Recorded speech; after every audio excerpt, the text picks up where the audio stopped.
Man hacked to death in Trelawny. Hi again and welcome. This is Links 007 TV News Report, and we'll be right back with the full details to come. Welcome to Links 007 TV News Report, providing you with the best in local and international news updates.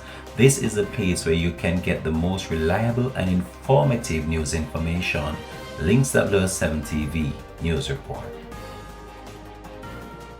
Welcome back and thanks for joining us. This is Links 007 TV News Report. The police in Trelawny are probing the circumstances around the murder of a man who was hacked to death in Wakefield district in the parish early Saturday morning. Reports are that residents heard screaming coming from the house that the man occupied with his spouse early Saturday morning.